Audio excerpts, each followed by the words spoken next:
quisiera saber si alguno de ustedes se atreve a contar alguna experiencia vergonzosa. Algo que le ha dado pena, que le ha dado vergüenza, que se le ha puesto rojo los cachetes, no sabe dónde meter la cabeza. Catherine. Vamos a hacer lo siguiente. Vamos a decirle a Catherine cuán importante es ella con nuestros oídos. ¿Eso se hace así bien? Okay. Se estaba en clase de Zoom, right? Y entonces teníamos que compartir como un video de la clase de guitarra, como un video que nos gustaba de alguien tocando la guitarra en YouTube. Y entonces yo comparto mi pantalla, y al lado de ahí salen todos los videos, sale el historial mío entero, videos de hacer ejercicio, videos de cómo se mueve en la escuela. Entonces tengo mensajes de gente buscándome en Instagram, escribiendo de esa clase que no conocía, escribiéndome, oh, so tú haces el ejercicio de no sé qué. No era tan malo, pero it was weird. Sí, estaba compartiendo lo que no quería compartir. Yeah. Entonces eso da mucha pena. Otra situación en la cual ustedes han sentido vergüenza. Pena. Me caí en medio de una boda, caminando en una boda. Nadie se acuerda quién se casó, pero todo el mundo se acuerda que fue Leonela que se cayó. ¿Cómo fue eso? Estaban desfilando todas las parejas en una escalera, and there's like a bunch of them. There was like 10 of my sister was present. Y tenía un muchachito al lado que no sabía, parece, cómo caminar, y me tenía agarrada de la mano, y tenía un vestido muy largo, el vestido más arrastrado, y cuando cogí 2 o 3 escalones, hice así, tropecé con él, o sea, machuqué el vestido, le puse el pie arriba al vestido, I tumbled forward, I fell in front of everyone, they were like presenting the couples, so I fell in front of everyone y el chiquito se quedó así. Como diciendo, ¿te vas a quedar ahí toda la noche? El año pasado.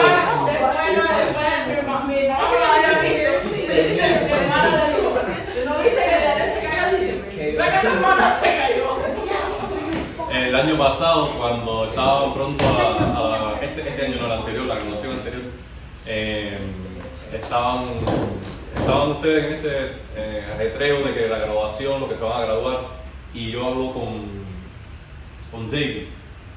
Y yo, oye, ¿te vas a graduar? Sí, me voy a graduar. Y estás nervioso. Y dice, sí, estás nervioso. Pero es emocionante graduarse. Dice, no, tengo miedo de caerme. Entonces, él no estaba con la emoción de que se graduó, que ya terminó ese nivel de la escuela. Él no estaba pensando en nada de eso. Él lo que estaba concentrado que no se podía caer delante de todos.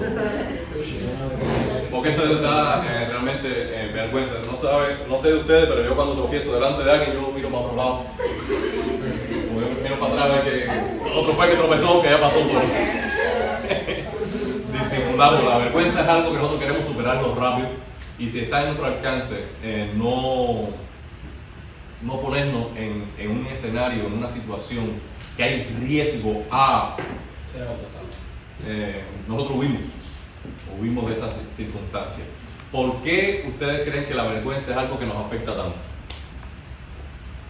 ¿Por qué es tan difícil manejar la vergüenza? ¿Por qué es tan duro un momento así penoso? ¿Por qué ustedes creen? ¿Es algo agradable? No puedes parar de pensar eso. No puedes liberarte de esa culpa, te sientes tan culpable de repente. ¿Pero por qué? ¿Por qué es tan incómodo? People also remember embarrassing moments more ¿Por qué? than like actual moments, so like they'll just remember that you did this one thing. La gente recuerda más lo vergonzoso. ¿Pero por qué nos afecta tanto eso? ¿Y por qué nos afecta tanto el qué dirán? Porque a veces pensamos que lo que creen, Porque nosotros decidimos creer de nosotros mismos lo que otros dicen acerca de nosotros. Entonces estamos poniendo nuestra identidad en manos de otros para que juzguen. Joshua. Bueno, Sam, ¿querías decir algo? I was gonna say algo, that word that you just said. Okay. I was running on the treadmill. Okay, Una go ahead. caminadora y sorry. And I was running and then I put it out. I got ¿En this- gym? Yes. In In jeans? gym. No. Oh. In the gym. Sorry. No. And then parece que lo puse rapidísimo. Y me caí para atrás.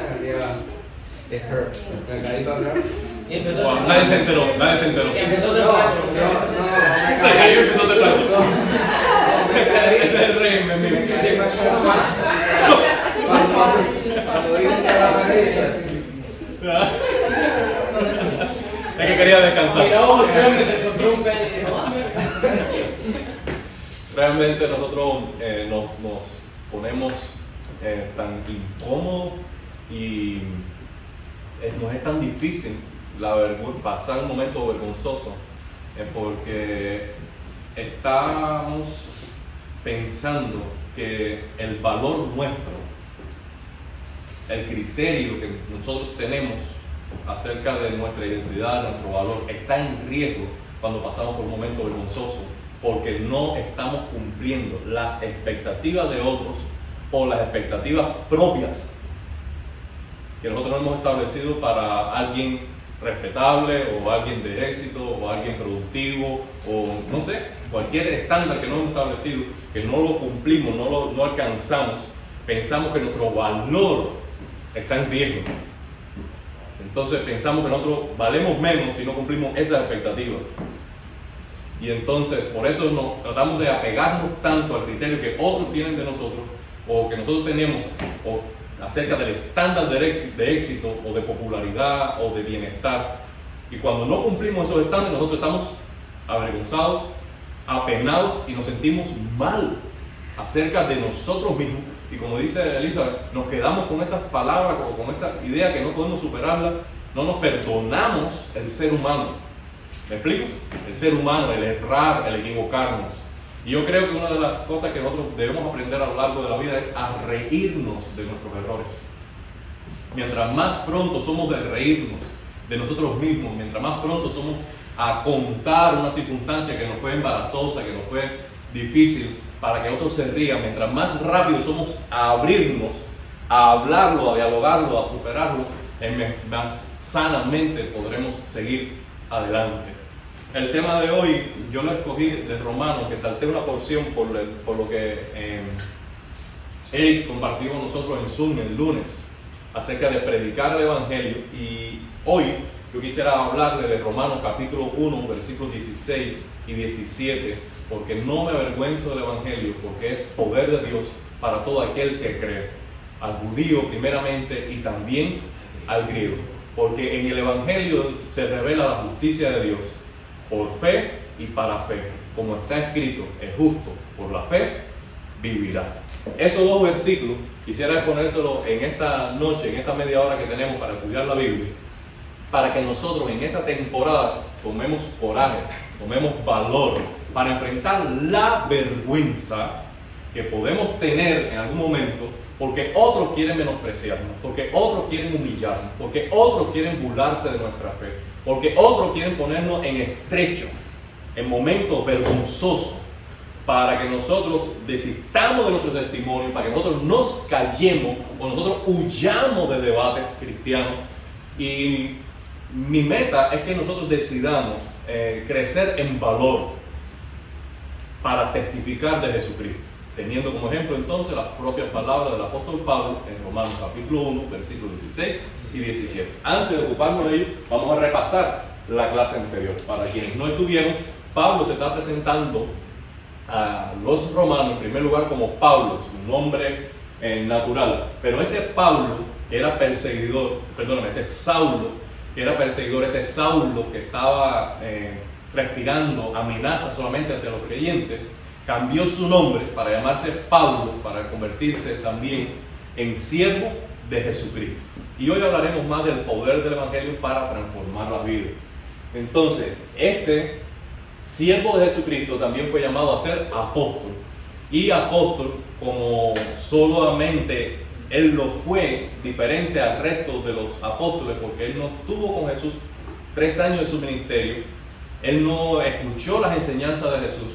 Su apostolado fue diferente porque Cristo se le apareció aún después de ser resucitado, y Cristo le reveló el Evangelio a él solo en un trato personal durante 3 años en el desierto, en lugares aislados, él en comunión con el Señor primeramente. Y él dice que él estaba dedicado a anunciar el Evangelio, que Dios lo apartó, lo dedicó con esta tarea, a predicar el Evangelio. Y también nosotros estábamos hablando de que el mensaje que él predicaba, el Evangelio, tenía su origen en Dios, porque es Dios quien pone las condiciones para la reconciliación. Cuando tú te enojas con una amiga, porque una amiga te hizo un daño, quedó mal contigo, tú dices, bueno, tú quieres que yo no esté bravo, tú tienes que pedir disculpas. Y entonces uno, cuando está lastimado, cuando uno está ofendido, pone las condiciones para tener nuevamente paz. ¿No es así?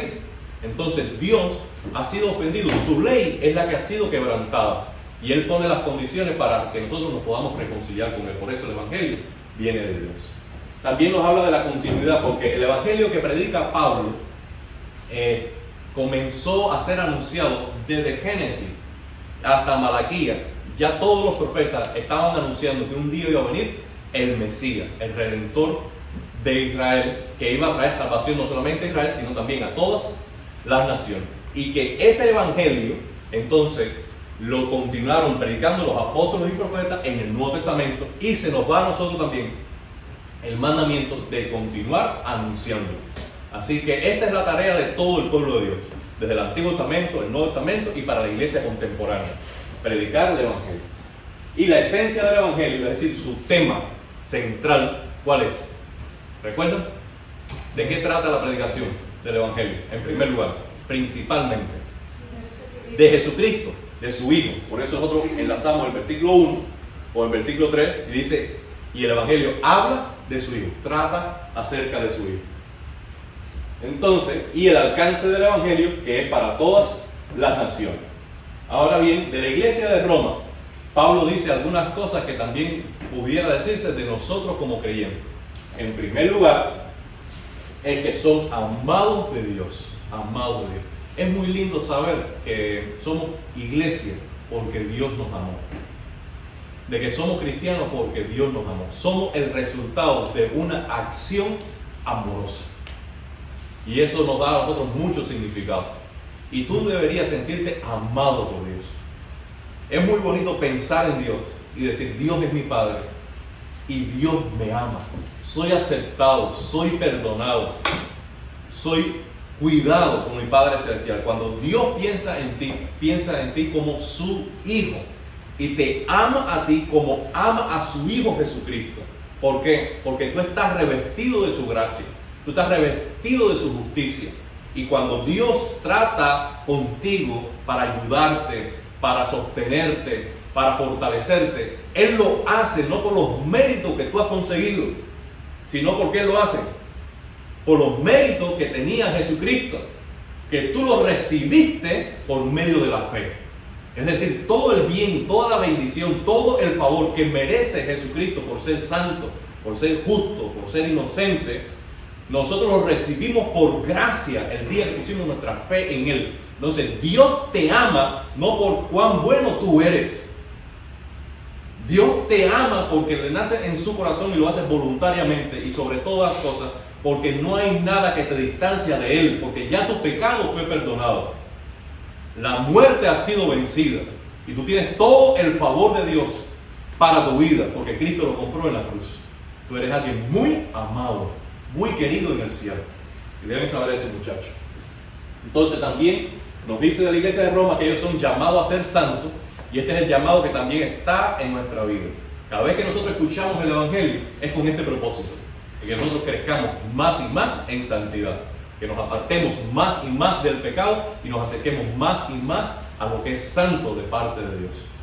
Y por último, llamado a ser de Jesucristo, porque debemos crecer en este pensamiento, muchachos. Nuestra vida le pertenece a Dios. Todo lo que poseemos es de Dios. Todas las oportunidades y las metas y el éxito que Dios te permite disfrutar es porque Él te lo ha concedido. ¿Quién nació con ropa aquí?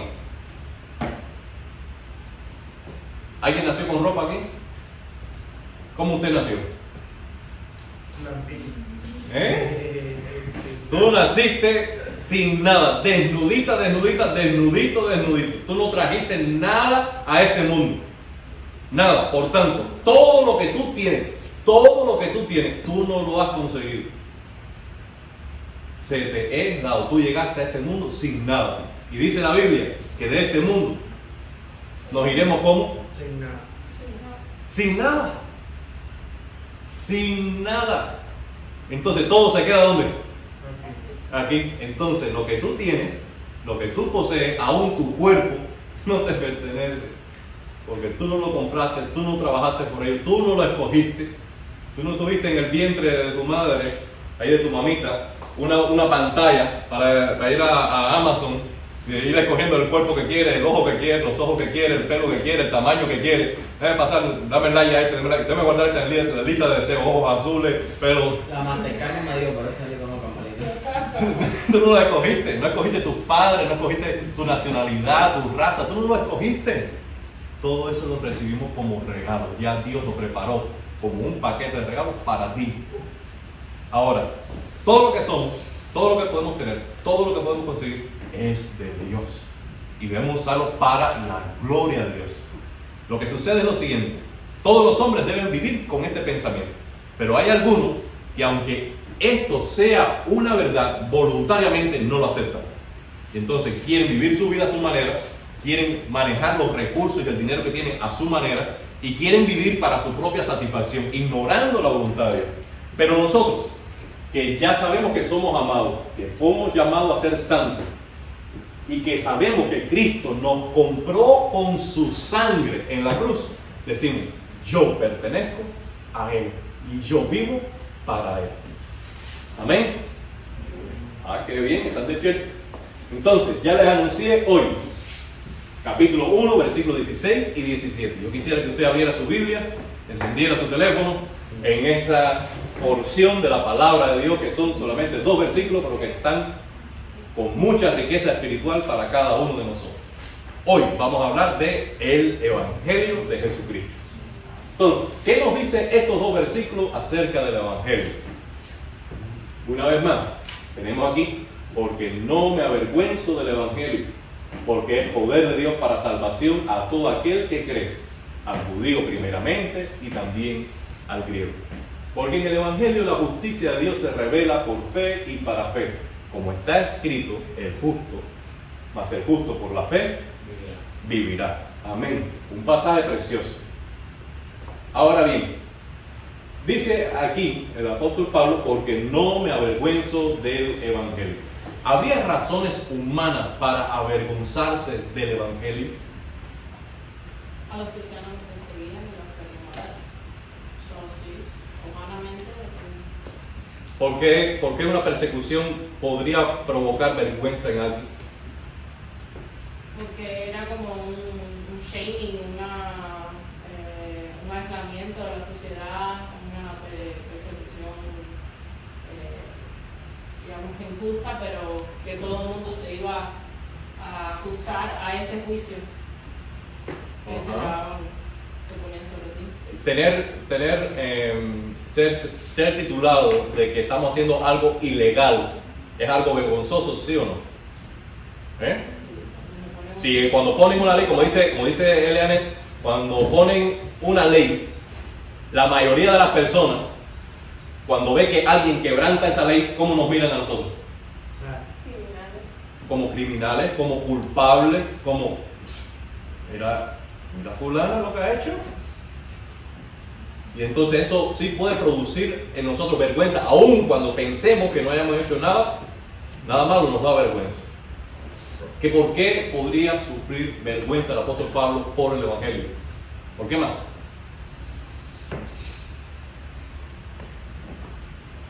¿Qué otra razón humana hay para avergonzarse de ser cristiano, de predicar a Jesucristo?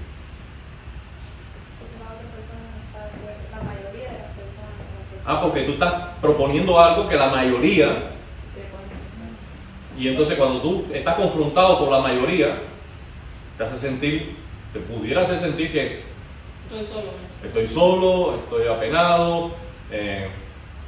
Bueno, mira, el apóstol Pablo tenía razones para estar avergonzado, y estas son algunas. En primero, los cristianos se reconocían como ateos. ¿Qué les parece? Como ateos. ¿Por qué? Porque todas las religiones en el tiempo de Pablo eran aceptadas mientras todos esos creyentes de falsos ídolos adoraran al César como el Señor. Entonces pudieran adorar a Santa Bárbara, a San Lázaro, a Yemayá, a todos los santos. A todos los santos pudieran adorarlo, mientras tú también adorabas al presidente del imperio, al César. Ahora, los cristianos, ¿qué decían? Jesucristo es el único Señor y solamente a Él adoraremos, solamente a Él serviremos. Entonces eran titulados como ateos, porque no reconocían la divinidad del César. Entonces, la segunda razón que veo por aquí era que eran incomprendidos y falsamente acusados por las prácticas de su fe.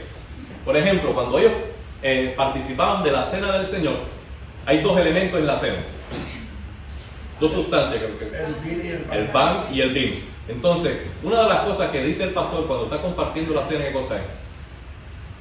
Este pan es el cuerpo de Cristo que por nosotros es partido. Comerlo en memoria de mí, dice el Señor. ¿Y qué dice del vino? El vino representa la sangre del nuevo pacto que fue derramada por nosotros. Tomadla, dice Jesús, en memoria de mí. Y entonces, cuando las personas, los inconversos, aquellas personas que no simpatizaban con el cristiano, escuchaban eso, decían de los cristianos que eran carnívoros, porque estaban comiendo carne y que estaban bebiendo sangre. Y lo tenían a los cristianos como una secta ocultista, misteriosa, mística, que estaban comiendo seres humanos. No sé, eso podría avergonzar a algunos. También seguían a un líder que había sido condenado en una cruz.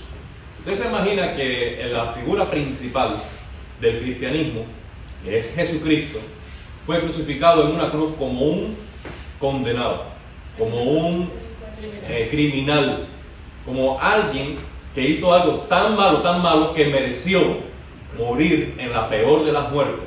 La peor de la muerte, la cruz, la muerte por cruz. Entonces, nosotros vemos este cuadro, había razones por las cuales cualquier cristiano podría sentirse avergonzado de llamarse cristiano. Sin embargo, el apóstol Pablo tenía otras razones que le pertenecían solamente a él. Y les las voy a mencionar acá. Mire aquí lo que dice.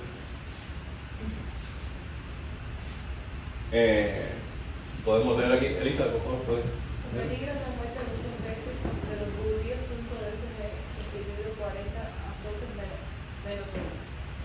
3 veces he sido azotado con varas, una vez apedreado, 3 veces he padecido naufragios. Una noche y un día he estado con náufrago en el alta mar, en caminos muchas veces, en peligros de ríos, peligros de ladrones, peligros de los de mis naciones, peligros de los gentiles, peligros de la ciudad, peligros en el desierto, peligros en el mar, peligros entre falsos hermanos, en trabajo y fatiga, en muchos desvelos, en hambre y sed, en muchos ayunos, en frío y en desnudez. Y además de otras cosas, lo que sobre mí se agolpa cada día, la preocupación por todas las iglesias. Entonces, cuando Pablo va a hablar de su vida cristiana y de que él está dedicado al Evangelio, él está diciendo también que junto con esta tarea de predicar el Evangelio, él está sufriendo todas estas cosas. Y es azotes, apedreamiento, naufragio, peligro, desvelos, hambre, sed, frío, desnudez, mucha preocupación. Entonces, Pablo pudiera decir, el Evangelio, la vida cristiana, lo que está trayendo a mi vida es un alto precio, un alto sacrificio.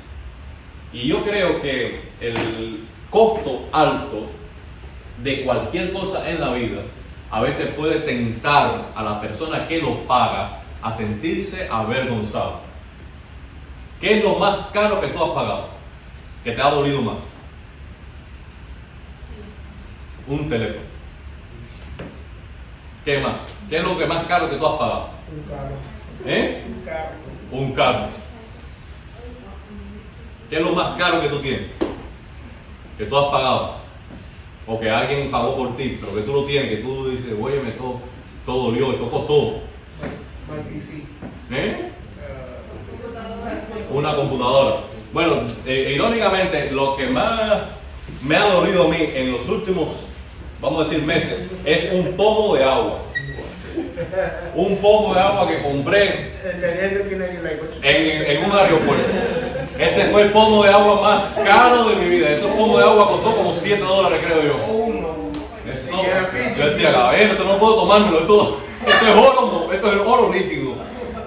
Caballero, que como me dolió aquel, es más.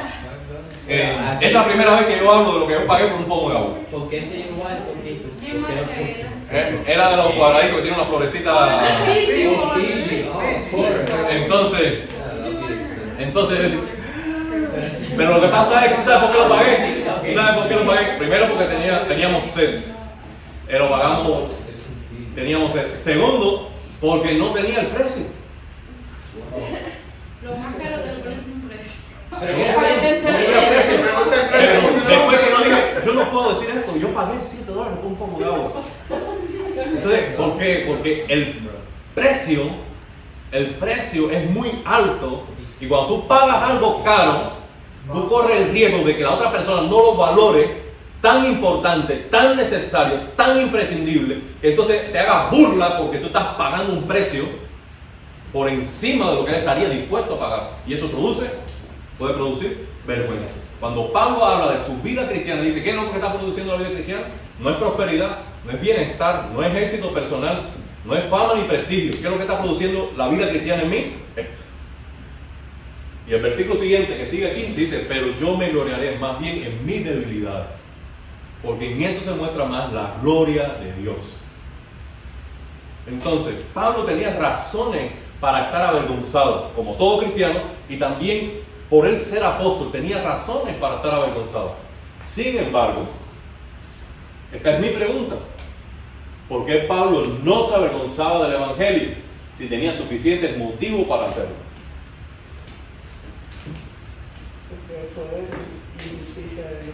Amén. Él mismo se responde y dice, en primer lugar, porque es poder de Dios para salvación.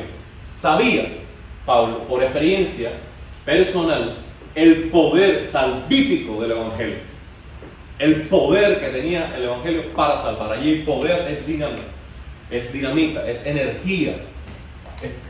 Es el poder de Dios para derribar las fortalezas del pecado, la muerte y las ataduras de Satanás y propiciar salvación, nuevo nacimiento y transformación de vida. Recuerden que el apóstol Pablo era perseguidor de la iglesia y él perseguía a los cristianos al punto de llevarlos hasta la muerte, no solamente en Jerusalén, sino que en todo lugar él se había propuesto como meta de vida matar a los cristianos, eliminar el nombre de Jesucristo en la voz popular. ¿Usted se imagina que alguien diga, yo existo para eliminar el cristianismo? Y que un día dice, yo he sido llamado y apartado por Dios para anunciar el Evangelio que él mismo perseguía a la muerte. Es un cambio completamente radical. Él dice, no me puedo avergonzar del Evangelio porque es el poder de Dios para transformar las vidas. Es para tomar un ciego por el pecado, para tomar un muerto por el pecado, para tomar un esclavo del pecado y transformarlo en alguien que ve a Dios obrar, en alguien que está libre para vivir en justicia, en alguien que ha resucitado para vivir una nueva vida en Jesucristo. Es poder de Dios. Amén. Eso no lo hace la educación. Eso no lo puede hacer el deporte. Eso no lo puede hacer ninguna filosofía. Eso no lo puede hacer ninguna psicología. Es poder de Dios. Puro poder de Dios para transformar vidas. Aleluya. Y dice, yo no puedo por mucho que me lo expliquen, por mucho que traten de convencerme, yo no puedo avergonzarme del Evangelio. Porque nada en este mundo puede producir el cambio tan radical y tan benéfico en la vida del ser humano. Ahora yo me pregunto, y aquí va una preguntita de esa bien, de la que me gustan a mí, para ustedes.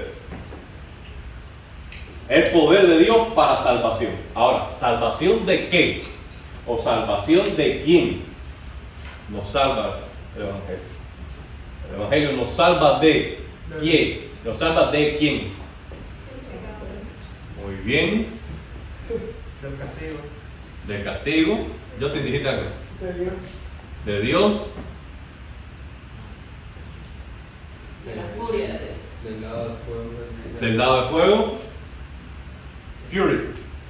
Wrath of God. God. Interesante es lo que dice este versículo. Miren el versículo 18 lo que dice. Porque la ira de Dios se revela desde el cielo contra toda impiedad e injusticia de los hombres que detienen con injusticia la verdad. ¿Qué es lo que está revelando Dios desde el cielo? Que Él existe, todo ello, pero ¿qué dice ese versículo?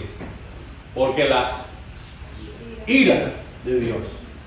La ira de Dios.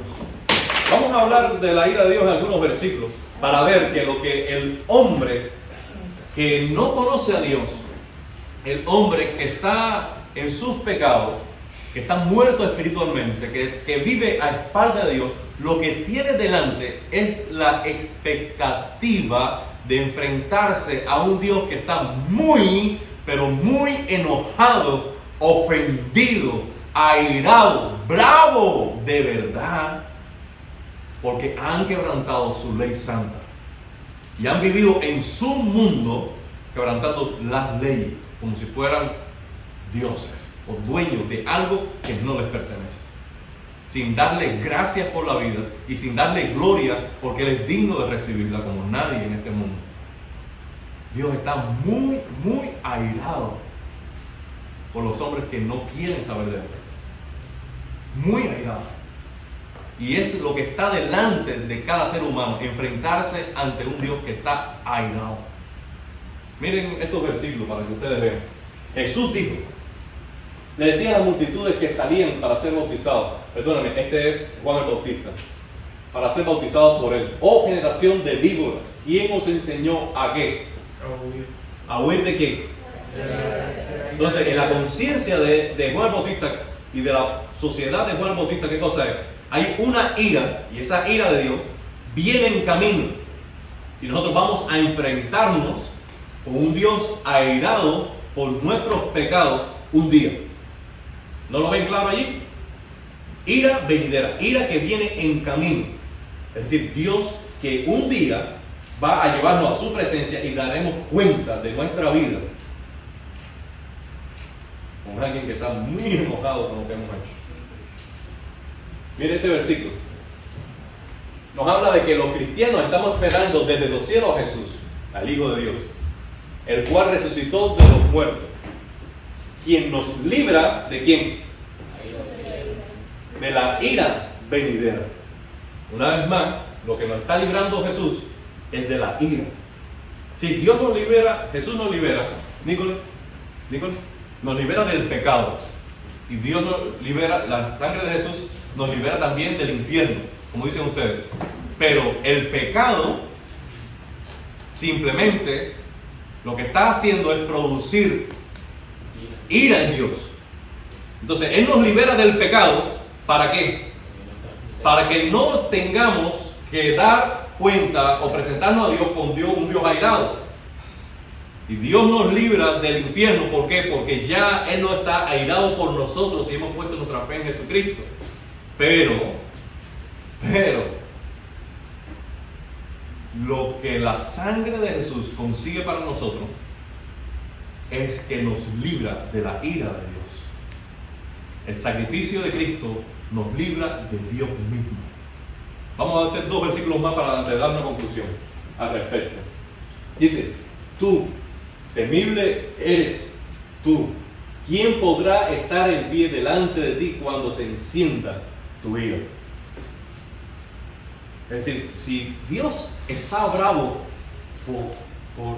algo que un ser humano ha hecho, ¿quién va a ser el abogado de ese hombre?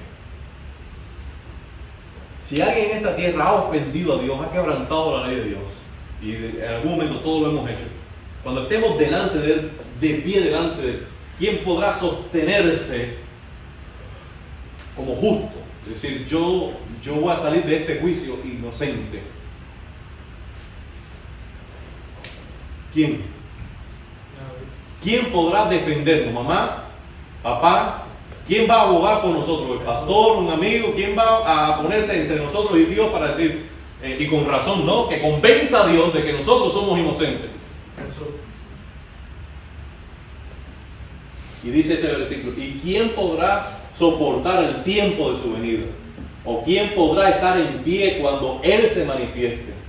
Porque Él es como fuego purificador y como jabón de lavadores. El Evangelio es poder de Dios para salvación. Salvación quiere decir rescate. Quiere decir liberación del peligro. Y el peligro del que habla el Evangelio es Dios mismo. Cuando yo descubrí esto, para mí fue una verdad sorprendente. ¿Para ti, cómo le suena eso? Fíjense, el propio Jesús dijo estas palabras, y aquí voy a estar terminando. Jesús dijo estas palabras. No teman a los que puedan hacer daño a su cuerpo, a los que los puedan matar, porque más nada pueden hacer. ¿Qué pueden hacer?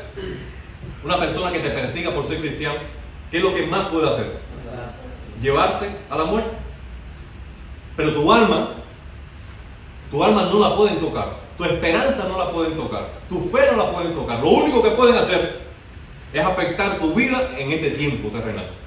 Dice, yo les voy a enseñar a quién sí deben temer. Deben temer a aquel, a Dios, que después de haber muerto puede tomar su alma y echarla al infierno. No temporalmente, sino para siempre. A ese sí deben temer. Yo no sé si ustedes le han enseñado esto antes, pero Dios es de temer. A Dios, realmente, Dios es una persona a quien hay que tenerle miedo. Miedo. Y le voy a decir, cuando Isaías capítulo 6, Isaías entró en el templo y vio delante a Dios, él escuchó a querubines y a serafines que decían, ¿qué cosa? Holy, holy, holy is God our God. Es Jehová nuestro Señor. Toda la tierra está llena de su gloria. Y dice, ¿qué dijo Isaías, Catherine? ¿Qué dijo Isaías cuando vio esa gloria de Dios, esa santidad de Dios? Estoy muerto, estoy frito. De aquí mismo yo no salgo para contarlo. Esto no se va a enterar nadie que va a pasar, porque aquí yo voy a caer muerto. ¿Por qué? Porque mis ojos han visto al Rey. Porque yo soy pecador, que vivo en un pueblo con labios inmundos, es decir, personas que hablan cosas vanas. Y yo, siendo pecador, he visto al Santo, al Rey. Y él estaba temblando de miedo. No era reverencia, no era respeto. ¿Qué cosa era? Era miedo, puro miedo. Puro miedo.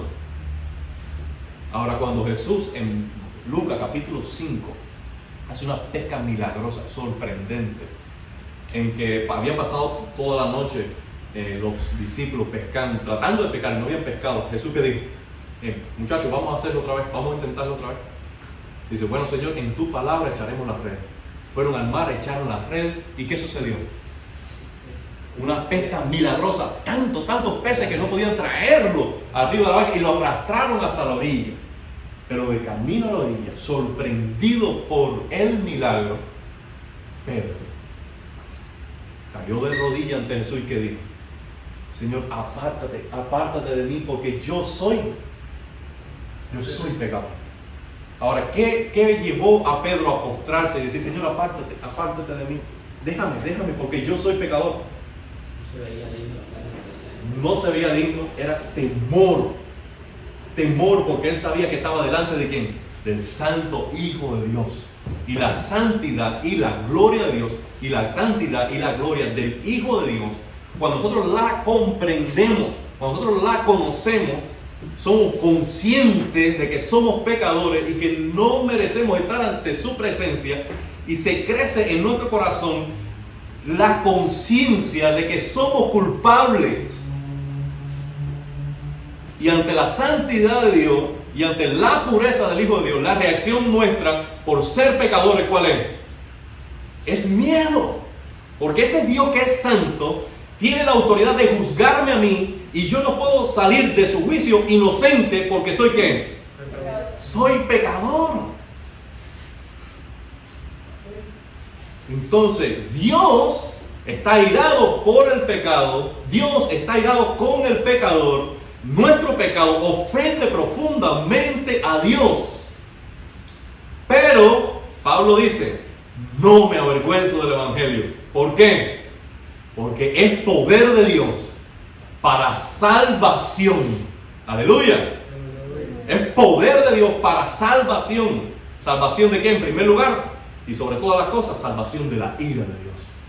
Porque de tal manera Dios te amó a ti, joven. Dios te amó. De que Él dice, yo soy justo, yo soy santo. Estos muchachos han pecado, pero yo los amo tanto que no quiero castigarlos, pero al mismo tiempo necesito hacerlo. I have to do it. ¿Por qué? Porque si soy justo, tengo que pagar. Tienen que pagar. Alguien tiene que pagar. Porque si es justo, Él no puede dar por inocente que es culpable. Entonces, la justicia de Dios y el amor de Dios comenzaron a entrar en una contradicción que Él tenía que resolver. Yo los amo, no los quiero castigar, pero han pecado y me han enojado grandemente. ¿Cómo resuelvo esto? Jesús. Entonces, Jesucristo, el Hijo de Dios, tomó nuestro lugar en la cruz, cargó con nuestros pecados, cargó con la ira de Dios, con el enojo de Dios, con la condenación que venía del cielo. Él la tomó en la cruz y resucitó al tercer día para demostrarnos que ese sacrificio fue aceptado por el Padre.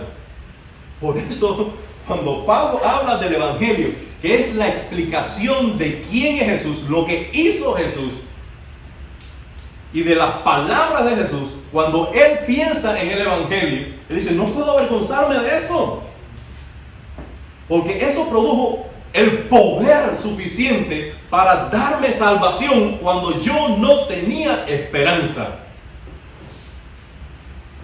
¿Cómo puedo avergonzarme de un Cristo tan glorioso, de un Dios tan amoroso, de un mensaje que ahora en mi boca puede ser instrumento de salvación para todo aquel que cree? Y vamos a dejar entonces allí la clase en el día de hoy. Por lo pronto, quisiera que cada uno de nosotros creciéramos en valor y coraje para identificarnos como cristianos. Yo soy cristiano, yo soy un hijo de Dios y no me avergüenzo del Evangelio. Amén. Yo pido a Justin que nos guíe en una oración. Señor, gracias por este día, Señor, gracias por estar aquí en familia, Señor. Gracias porque tú pagaste por nuestros pecados en la cruz, Señor. Amén. Gracias porque tú nos salvaste, Señor, y no lo merecíamos, pero en Cristo somos más que vencedores, Señor. Señor, te pido que nos ayude y nos dé fuerza a siempre pararnos y identificarnos como cristianos, Señor, y nunca avergonzarnos de ti, Señor. Señor, perdona nuestra falta de pecado, en el nombre de Cristo Jesús. Amén. Gracias, chicos, por venir. Les espero el domingo. Recuerden, pueden venir el domingo a las 11 a una clase de escuela dominical que estamos estudiando el Evangelio de Juan. Si no estás en el chat de los jóvenes, vamos a ponerte allí enseguida para que puedas tomar toda la notificación. ¿Ok? Bendiciones.